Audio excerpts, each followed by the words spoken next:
Find the x to the nth term in the expansion of this bracket here. So let's have a look at this. Here's the formula for the binomial series. So here, the x to the nth term then is equal to, now the input power is minus a third. The input x is minus 4x. So here's our x to the rth term. We want the x to the nth term now, don't we? So the input power is minus a third.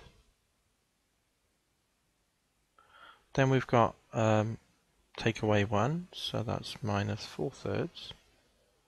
Then take away another one is minus 7 thirds. All the way down to minus a third plus 1. Minus 1 third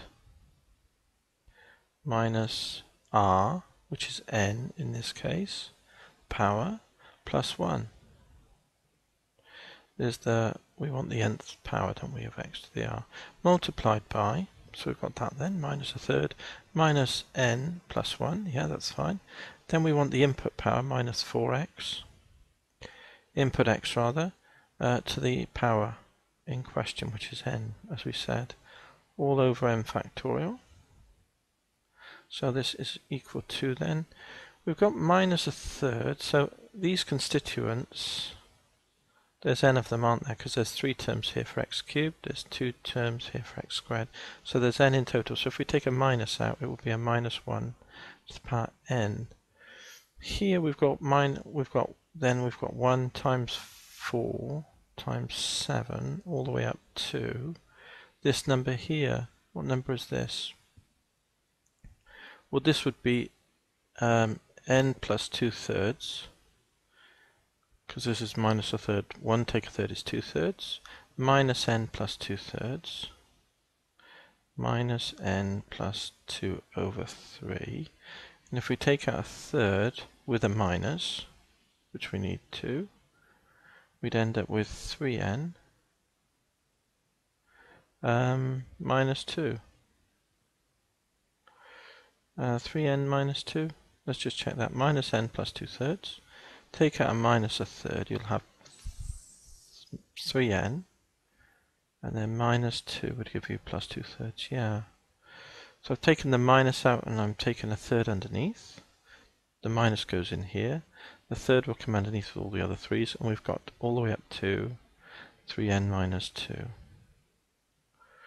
Okay, so we've got that product. Now the 3's, there's n of them, so it's 3 to the power n. Now there's our numbers. We've got an n factorial underneath as well. And then we've got a minus 4 to the n, which you can take a minus out again, can't we? So let's do that straight away. So we've got a minus 1 to the n here. We've got a 4 to the n, and we've got an x to the n, of course, from here, over our n factorial. So that's equal to then, the minus 1 to the n and minus 1 to the n will make plus 1, because we can square them. And then we've got basically 1 times 4 times 7 all the way up to 3n minus 2, all times together. We've got a 4 to the n, so we've got a 4 over 3 to the power n, here and here. We've got an n factorial underneath here, and then we've got an x to the n.